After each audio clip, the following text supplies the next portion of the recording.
be live here. Hello, hello. Welcome, everybody. Welcome back to the Inspire Speaker School Bless Billions podcast. Today, I'm here with Genevieve Anderson, and she is going to talk to us about reducing waste and helping the homeless, her social enterprise, which is really, really cool. I want to just dive into it because I don't know if you've ever seen, I just love leverage. I love having this combination of where you have a company that does more than one thing, and especially if it's helping the environment, if it's helping, the homeless, and we have so many issues and things that need to be solved right now. And I love all of those type of companies that are doing such an amazing job. So Genevieve is here. She's going to tell us all about it and all about her and how, if any of you are interested, how you can help. So welcome, Genevieve. Tell us a little bit about you, first of all, and a little bit of your background. Yeah, well, first of all, so thank you so much, Michelle, for having me here, for doing all you do with the Inspire Speaker School. I'm super inspired and excited by this platform that you've built. And I admire you so much for the hard work that you do doing this, because it's a lot. And I'm just grateful to be here. Happy that we have a few minutes to talk about this. So so my social enterprise is called WUNZ Apparel in Action. It's jumpsuits. I wanted to do with jumpsuits what Blake Mykowski did with Tom's shoes and the alpaca shoe, although jumpsuits are way more difficult to produce than little shoes, which I found out really quickly. But the idea was to create a brand that carried a message, like the brand and the emblem and the super suit itself, which has a little cape on the back. The idea is that we're at our best when we're in service of others.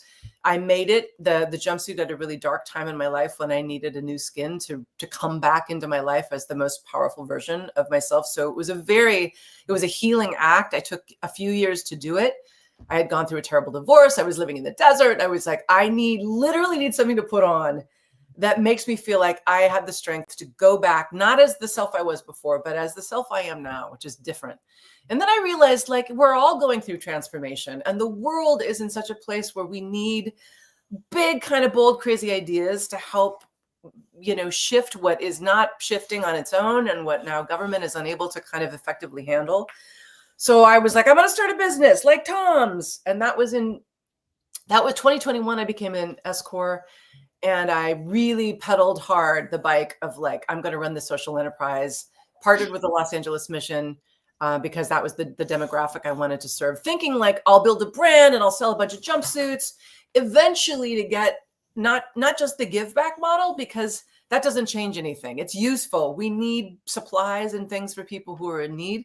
But what changes things is workforce development. What changes things is helping people change the trajectory of their lives and the places that they're stuck. And the reason this worked for me was like, I'm stuck. It was like, I'm stuck. I've been stuck. It's not like I'm coming from a place of, I figured it out. Now let me go help people. I'm like, I desperately need to create a new model for my life that works. The jumpsuit was the beginning of that. Working with the Los Angeles mission, teaching in the Job Preparedness Center. I started teaching resume development and interview skills. So it really was working with the demographic that I wanted to serve. And I need to get right into, I didn't even know there was such a thing as workforce development. But I knew that instinctively that's where I was going. So in late 2022, I developed a workforce development program called Make It Work with Vanessa Watson, who is a veteran like ESG and sustainability consultant out of Sydney, Australia. And we co-partnered, built this program. We piloted it in September of 2023 with women from the Ann Douglas Center at the LA Mission. And we're not making jumpsuits, we're making pillows, story pillows, which are taking overflow from the garment district, because apparel manufacturing is a legacy industry in LA. It produces a ton of waste, a ton. And it's also an industry in need of reinvention. Doesn't really know how. It only knows how to mass produce, but not to kind of come up with new ideas of how to make things from waste that people use that actually can solve the problems that we're facing. To me, the biggest one outside of the environment, obviously, is the unhoused crisis. Yes. Yeah. And growing income inequality. So the idea is taking that waste, making these beautiful pillows. We can put the website there if you want to see it, that all have pieces of these women's lived experience. That's why they're called story pillows. And then we sell them at hotels in downtown LA. So our first B2B partner is the Conrad Hilton. And the idea is to develop more relationships with her. So we got Skid Row, we've got the garment manufacturing industry, we've got these really high-end hotels. They're all really siloed. So my vision is let's create a more circular economy where everybody kind of gets involved in solving, at least addressing the crisis right where it's happening. So downtown LA, doing something new, making totes, and then it can expand from there. We can make all kinds of things. But what we're really teaching women, not everyone wants to cut and sew, right? Yes. Some people at it, some people aren't. We're teaching entrepreneurship. So I find women come through and they're like, I've always wanted to have a cake shop. Great. Like, how do we teach you the fundamentals of how to do that? And I'm connecting with a lot of employment agencies like the LA, no, my brain is going blank.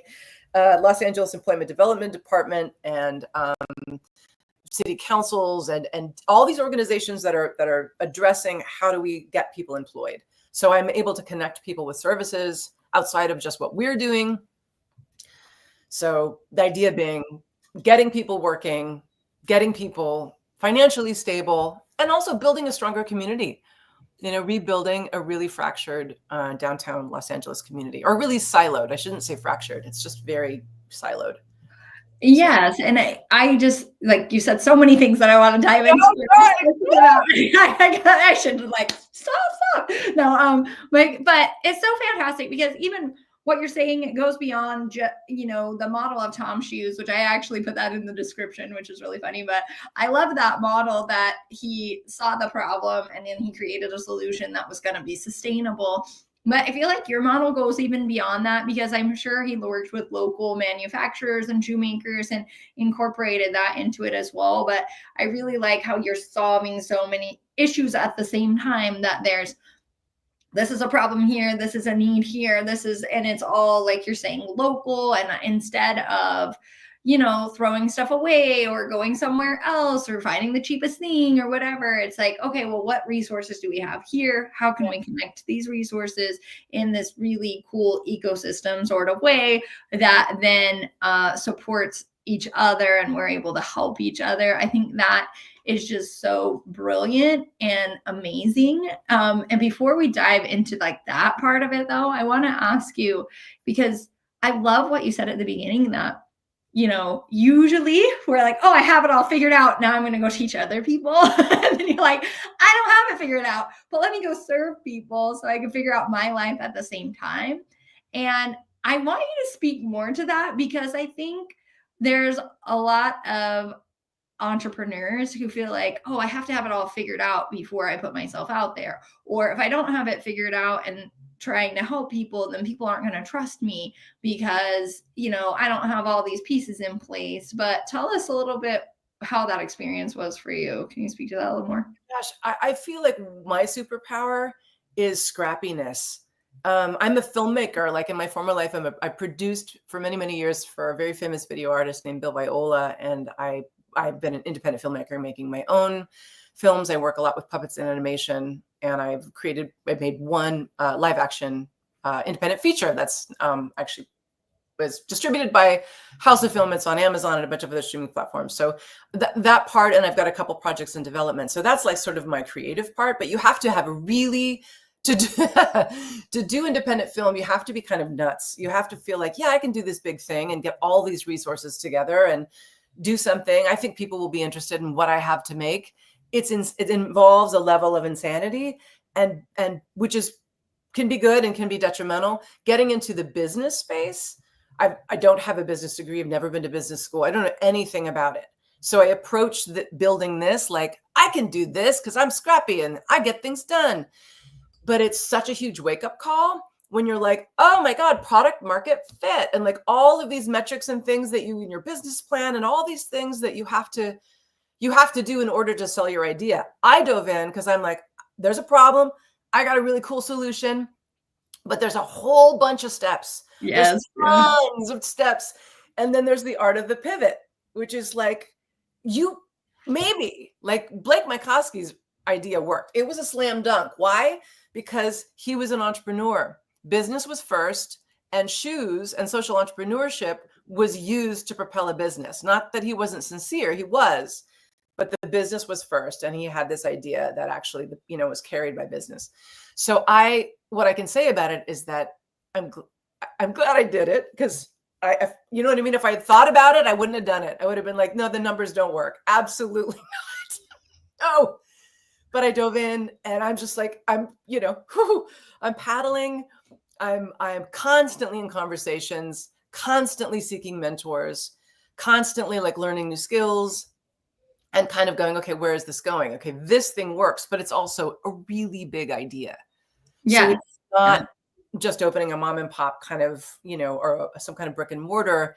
It's a really big concept that takes a lot of, it's a long runway. So building that has been, has been challenging, but I'm getting there. Yeah, but I think what you described does describe a lot of entrepreneurs where you're like, oh, well, yeah, I like cakes. I like to make cakes. I always wanted to have a bakery or something like that. So you have this skill that you're really passionate about, and you're like, okay, let me go do this. And then you don't realize, yeah, now I have to. I'm always joking that I got my MBA in marketing because I went to so many courses and coaches and paid for so many programs and stuff that right? I don't know how to market, but you just don't realize that you need all of those skills, or you need to find somebody who has those skills. And then to put the social entrepreneurship on top of that, which is an added layer, and you have a lot of things going on, but it is just hearing how it all fits together is really, really cool. And the other thing that I love that you said too was like, to solve the market problem, you didn't just set up a website and hope somebody bought your stuff. I'm always talking about whenever several months back, I wrote down what are the pillars of my business. And one of them's like light. I call it light, that it has to light you up. It has to serve other people. And then the next part is the machine of the business. Okay. Is it working? Do I have the staff and the systems in place to make it work? And then the other one, instead of money, I called it contracts, because we think, okay, yeah, if I just have money, then boom, my problem solved. But it needs to be a consistent source of money and contracts. So we both know Tiffany Forrest, our good buddy Tiffany Forrest, that she was working with a tow company and building the tow company. But what he didn't just set up his tow company, his website, and expect people to come get tows. He said, who needs tows? Let me go get a contract with them. Yeah. And that's exactly what you said too. Okay, who needs pillows? Let me go get a contract with them and contracts and say, let me go to the top and figure out where's the demand. Yeah. And what's interesting about this kind of demand, and the whole way through with social enterprise, it's sort of like with Tom's, he didn't go to figure out who needed shoes. I mean, everybody needs shoes, but who needs his shoes? Like the thing that sold it. And it's sort of like with jumpsuits. It's like, yeah, I could use it. I guess I could use a jumpsuit. Mine are more expensive because they're made in LA, but it's who wants and who's interested in making a difference. Yes. And that's a really challenging metric. You can't run numbers on, you kind of can, you can put things in place, but it feels, my answer is everybody. Yes. Everybody wants to make a difference. If you've got 2 pillows and one's made by a woman who's been on the streets and it's cool and unique, and you've got something made at Pottery Barn, most people are going to buy the pillow that's cool and unique and is helping somebody, right? We want to share. We want to like reach across the aisle and exchange experiences and make a difference. It's how we're built. And we've lost touch with that. And that's partly what I'm speaking about, is this needing to reconnect to our humanity. Absolutely, fundamentally, we need to reconnect with how we're made and who we are, because we're miserable as a result, of not participating more in how we're all getting along, not just us, our own selves, but how everybody is getting along. We really, I know, I'm sorry.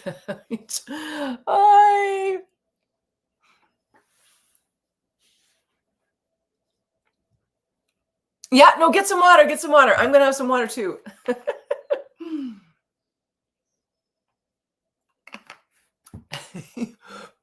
shoot. Oh,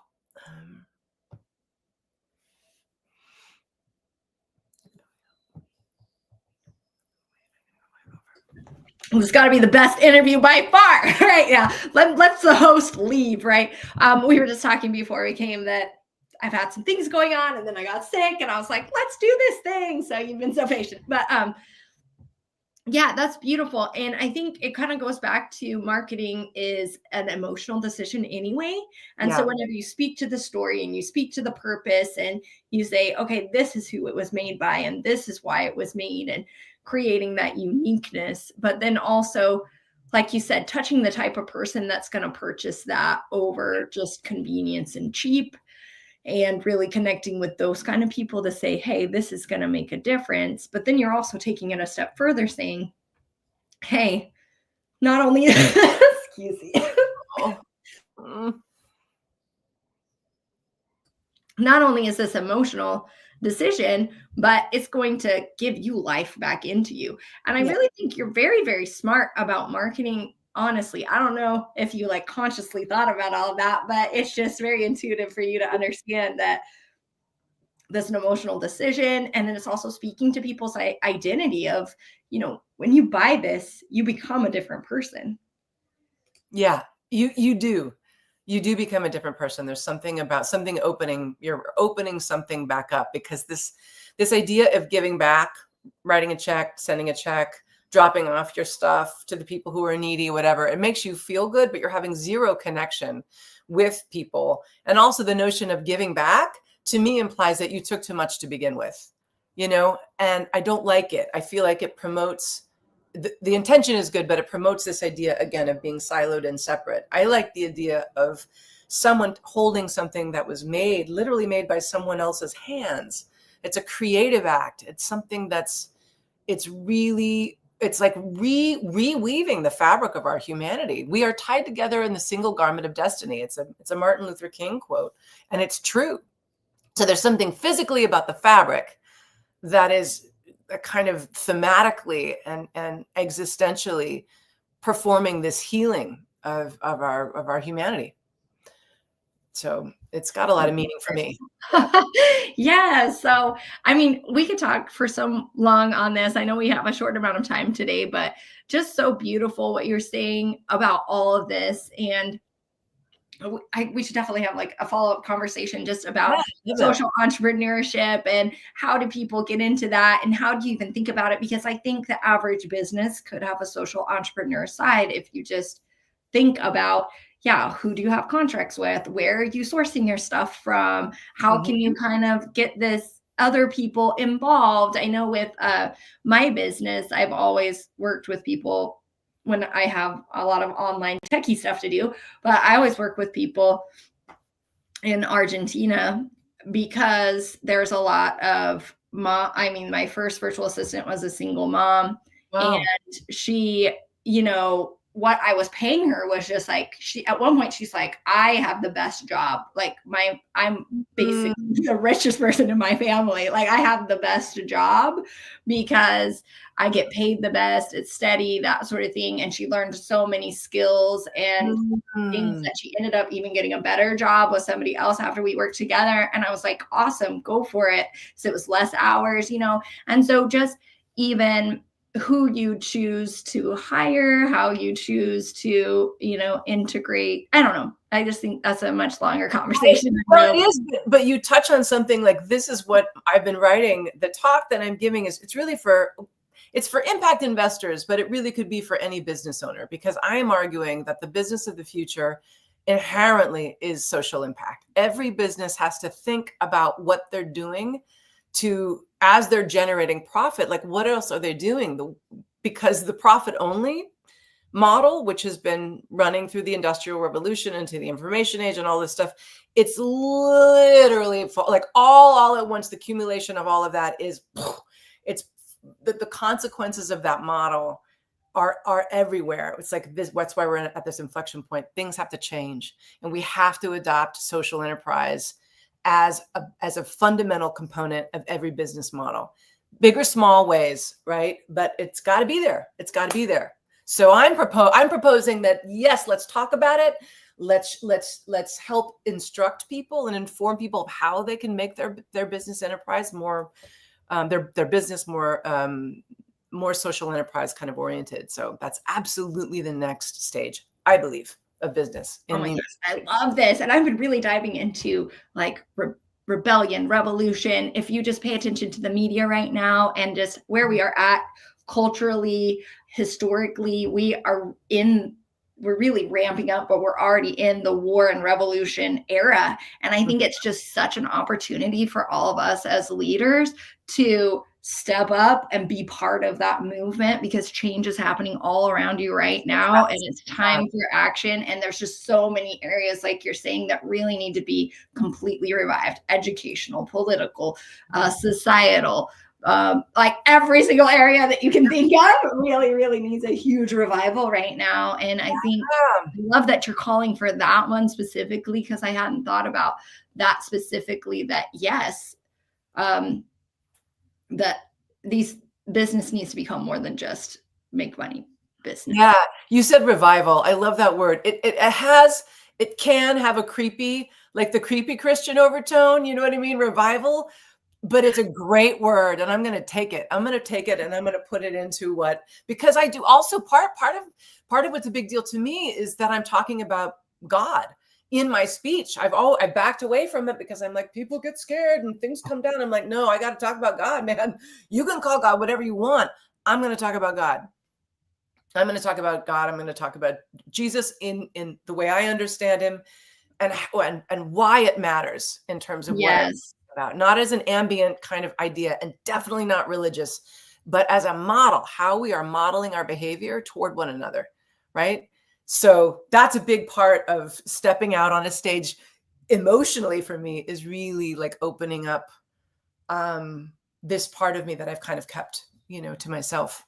Yeah. And I think that's another area of revolution too, that I've been stepping into as well, is like expressing our religiosity and spirituality in a way that's like this is who I am, but I'm also honoring who you are. And just because I'm expressing who I am doesn't mean I'm putting down who you are. And let's come together as well as separate religions and belief systems. And hey, if we're all working on the same thing, we all want to help the homeless, we all want to feed, we all want to house the homeless.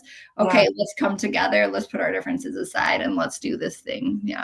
Yeah, no, I think it's so good.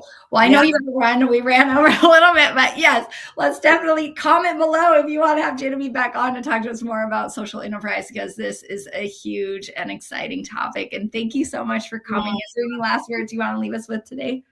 Oh, just I don't know. I certainly check out the websites if you want to learn more. I'm excited about this conversation and continuing it. I feel like this is not a discrete conversation. Everything is interwoven and everything is kind of tied to everything else. So I look forward to picking it up, with you and with your other speakers. Thank you so much. Thank you so much, Genevieve. Thank you. All right.